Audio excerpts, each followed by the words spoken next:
Ooh, what's happening, man? Um, I just saw something that made me want to like share it. Honestly, it's not really like a long topic or anything like that. Um, there's a channel called Eternalize that's really cool. If you haven't, come across it, check it out. Um, I try my best to like give credit where credit's due, rather than like trying to take that credit or pretend that something comes directly from me. So the topic itself, there's literally, dude has a short, "The Fool's Journey is the Hero's Journey," and essentially he makes the delineation that the concept, the philosophical concept of the hero's journey is essentially the same thing as the fool's journey. You can almost even say, and this is where I'm kind of like just adding my own thoughts. You can almost say that the hero starts off as the fool. Um, the call to action where you have to leave your comfort, you have to leave the comfort of your regular life, your regularly known world, to adventure. You have to accomplish something, you have to battle, you have to go through something to get to the destination.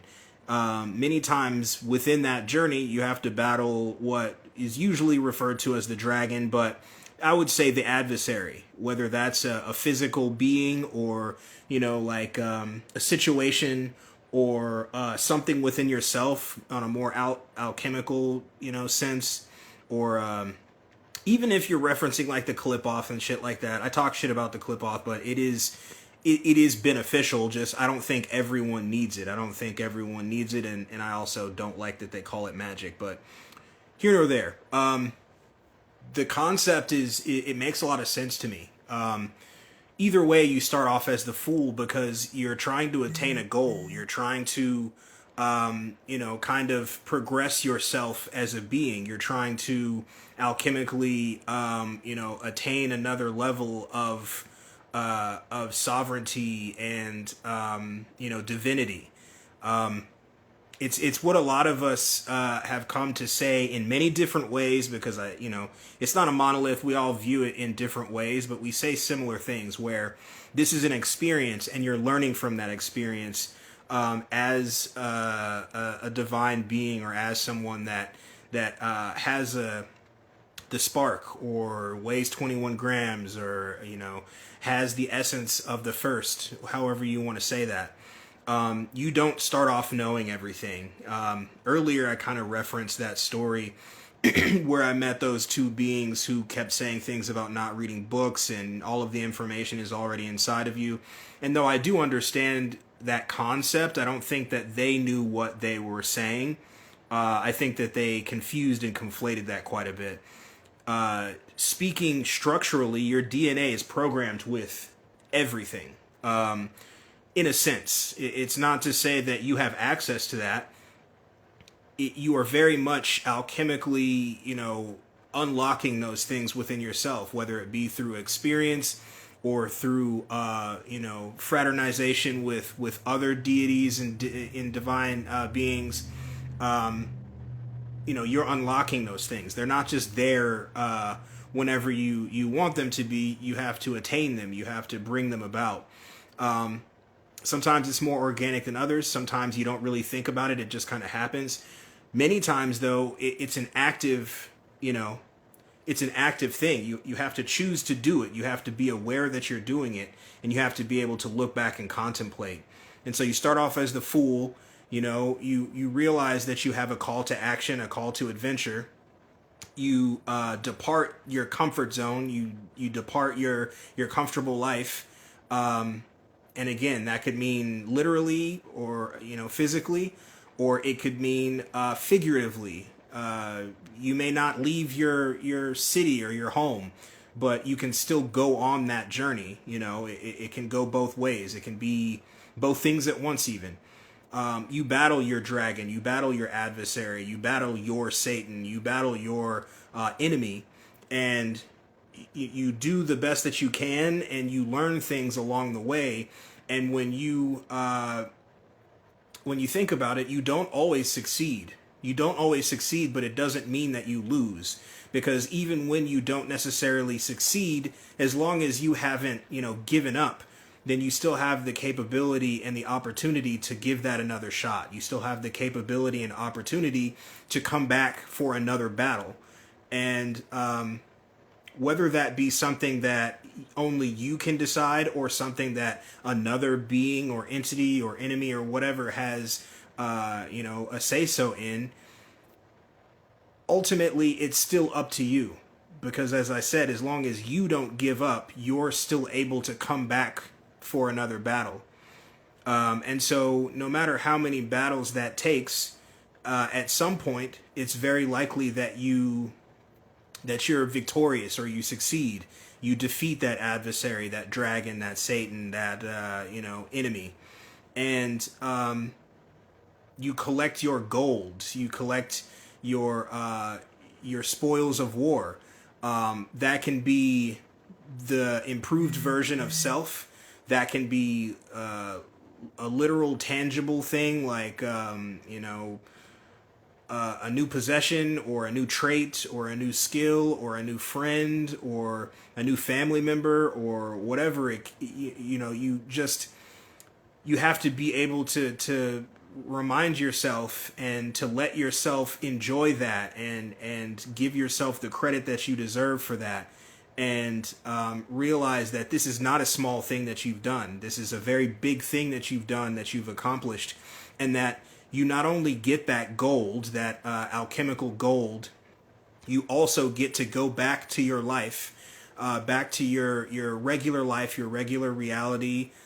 You get to transmute that reality into something new because you have been changed by the experience, by the adventure, and you get to share that gold, that new experience, that new version of you, whatever that gold is, with those that you care about, those that you want to teach, those that you want to learn from even. You can share that gold with them, and it becomes something where not only do they get to share in that experience with you, both through the story that you get to tell them, but also in those spoils. They get to, celebrate those spoils with you. You can even share those spoils with them by sharing that information. So I thought that was really cool. He also mentioned that it's a process where you start off as the fool, you become the hero when you're on your journey, and you return to being the fool at the end. And I kind of took that in more ways than he meant it, I think, and he might have meant it in this way too, but the way that I kind of interpreted that was you return to the fool in that you may to others seem crazy or seem foolish or seem unintelligent or seem whatever kind of negative connotation can be applied to you by others, but you have to stand firm in yourself. You have to stand firm in your sovereignty. You have to stand firm in the lessons that you have learned.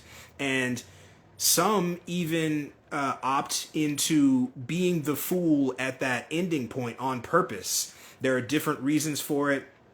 An example I can give is many say that I am long-winded and I talk, too much in my videos, and they don't want to stick around for the topics that end up coming through in my videos. And, while I understand that, I also do that specifically on purpose, because if you can't hear a person out throughout, an hour's worth of speaking, then maybe philosophy is not something that you're really passionate about. Maybe the topics that being is trying to express are not for you at that time, because if they wanted to make it, concise and very to the point and short, then they would do that. It's not to say that, speaking for me personally, that I don't know that beings have short attention spans. In fact, I speak on that pretty regularly. I do that specifically a lot of the time because, for one, it feels natural to me. This is how I speak, and I'm having a conversation with you.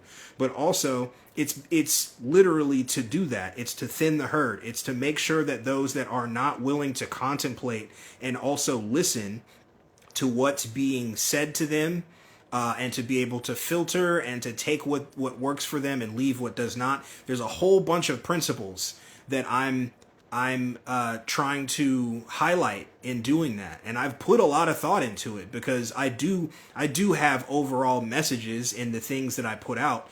But when I thought about it long and hard, I realized that there is a lot of benefit to the way that I do my videos, and those that find it helpful, they'll hear it or they won't. And there's a lot of other principles than just that one principle that apply to this, and I find them all beneficial.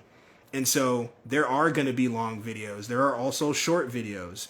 If you can't hear a shorter video and see the value in the things that I may have to share with you, that's okay. That's okay. You know, perhaps there's another being that has similar views to me, but I haven't been able to find many. And so that ends up being each other being's, contemplative kind of crossroad. Do I want to try to listen and sharpen my capability of long form conversation, not even just conversation, but like listening? Do I want to sharpen my listening skills and not need someone to get to it in 5 minutes? Or is that something that I don't find value in, or something that I think I'm not capable of achieving, you know? So yeah, I'll be the fool. I'll be the fool, and I'll take that, you can take that in any sense, whether you view that as me being at the beginning of the hero's journey, or the end of the hero's journey, or the beginning of the fool's journey, or the end of the fool's journey, because to me, they are one and the same, and I'm going to get my gold. All right, dog, I love you, bye.